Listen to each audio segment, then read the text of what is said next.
देखिए, आज हम घूर्णन गति में जड़त्व गुण को कर रहे हैं। बच्चों, तुम्हें मालूम है कि रेखीय गति में वस्तु अगर स्थिर है तो स्थिर ही रहती है, गतिशील है तो गतिशील रहती है, जब तक मैं उसके ऊपर बाह्य बल नहीं लगाता। वस्तु का वह गुण जो अवस्था परिवर्तन का विरोध करता है वह जड़त्व कहलाता है। इन द सेम मैनर, यदि वस्तु घूर्णन गति कर रही है अथवा फिर है वह है उसी अवस्था में रहना चाहती है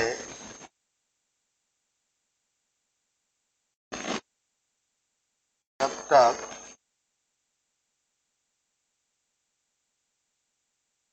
उस पर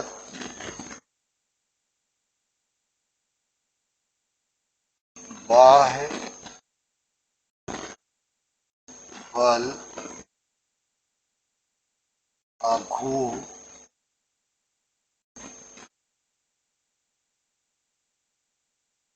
नहीं लगाया जाता। देखिए, वस्तु अब घूर्णन गति कर रही है। वह अगर घूर्णन गति कर रही है तो उसी में रहना करना चाहेगी, स्थिर है तो स्थिर रहना चाहेगी, जब तक मैं उसके ऊपर बाह्य बल आघूर्ण नहीं लगाता। तो वस्तु का घूर्णन गति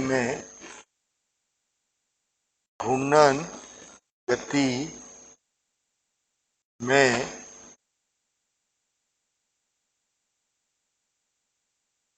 तो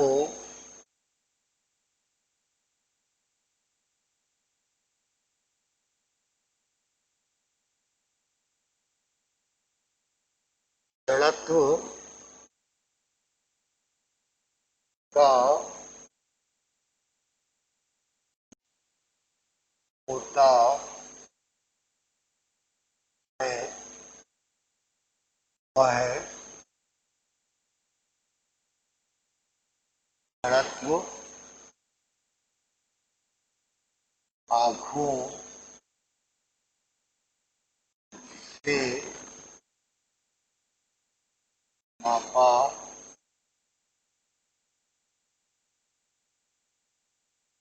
जाता।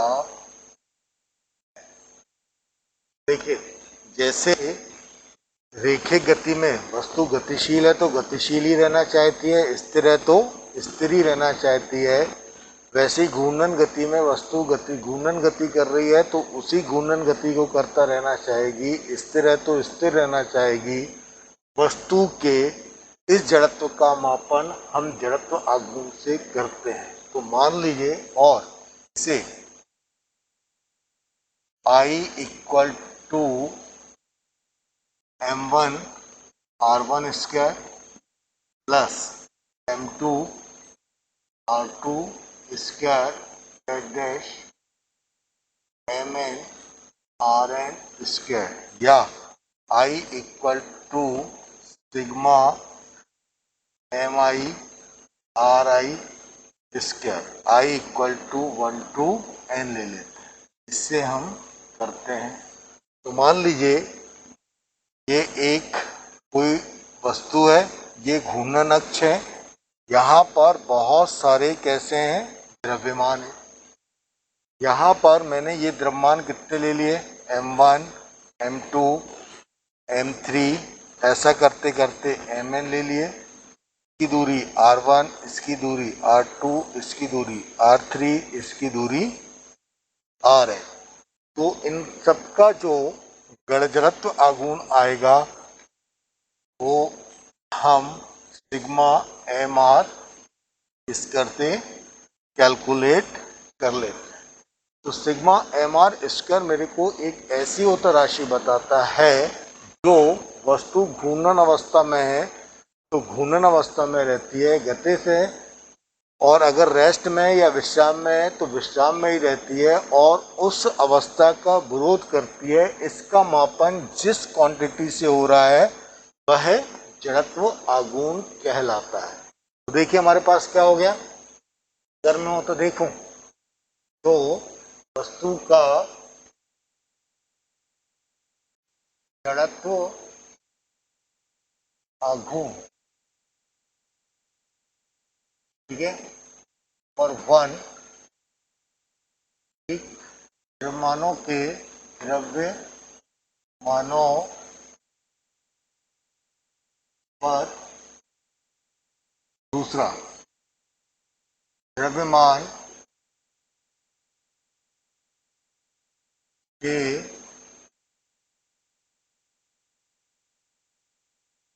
वितरण पर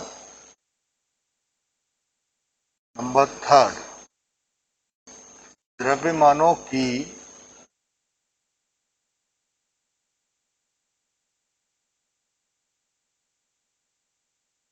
घूर्णन अक्ष से दूरी पर निर्भर करता है। ठीक है, तो अब इसका एग्जाम्पल क्या है, आप देखिए जो गन्ने की मशीन या साइकिल आप देखिए तो साइकिल का मेरे पास जो चक्का होता है उसको बड़ा बना दिया जाता है, ठीक है, और पूरा का पूरा द्रव्यमान यहाँ पर होता है। ऐसा करने से क्या होता है, साइकिल की द्रव्यमान की घूर्णन अक्ष से दूरी बढ़ जाती है, यानी I equal to sigma M R square का मान कैसा हो जाता है, बढ़ जाता है। और इसके वो तो बढ़ जाने से क्या होता है, आपके पास अगर साइकिल को आप चला रहे हैं तो चलाते समय आपको ज़्यादा बल आघूर्ण लगाना होता है, लेकिन अगर आपने एक बार लगा दिया तो ये चक्का कैसा होगा, खूब देर तक चलता रहता है, चल आगे होता बढ़ता रहेगा, जो अवस्था परिवर्तन का या घूर्णन से रेस्ट में आने का विरोध करेगा। इस राशि का मान कैसा हो जाता है, बढ़ जाता है। ये हो तो बढ़ जाने से क्या होता है, स्टार्टिंग में तो आपको चलाने में ताकत लगती है, ज़्यादा बल आघूर्ण लगाना रहता है, लेकिन एक बार अगर लगा दिया तो ये काफ़ी दूर तक आगे बढ़ता जाता है। ये मेरे पास जड़त्व आघूर्ण कहलाता है। तो आप देखिए मैं यहाँ पर एक नई टर्म को डिफाइन करता हूँ जिसको मैं बोलता हूँ कि घूर्णन त्रिज्या। इसको मैं हमेशा K से शो करता हूँ, ठीक। यह है किसी वस्तु के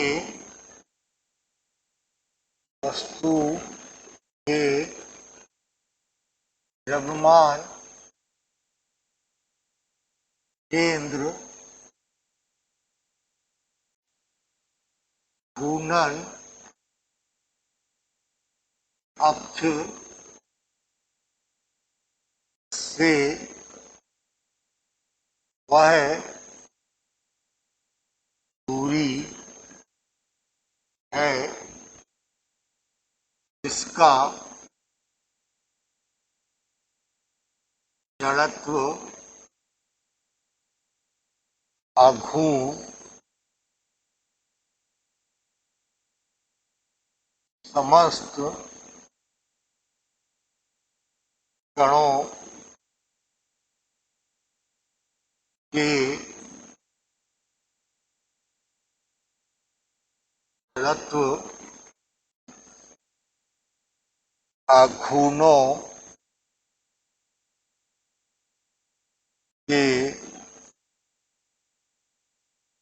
योग फल के मान के बराबर होता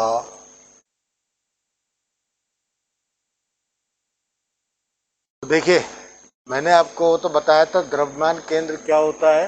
द्रव्यमान केंद्र किसी वस्तु का वह बिंदु होता है जहां पर कि उसका संपूर्ण द्रव्यमान केंद्रित कहलाता है। तो मेरे पास क्या हो गया, मान लीजिए मैंने कोई वस्तु ली, ठीक है, तो उसका द्रव्यमान केंद्र का जो जड़त्व है ना, जो जड़त्व आघूर्ण है वो संपूर्ण कणों के जड़त्व आघूर्ण के मान के बराबर होगा। तो वह दूरी ठीक हमारे पास क्या कहलाएगी, घूर्णन त्रिज्या के मान के बराबर कहलाती है। तो इसको तो देखिए मैं ऐसा करता हूं, मान लीजिए मेरे पास यहाँ पर ये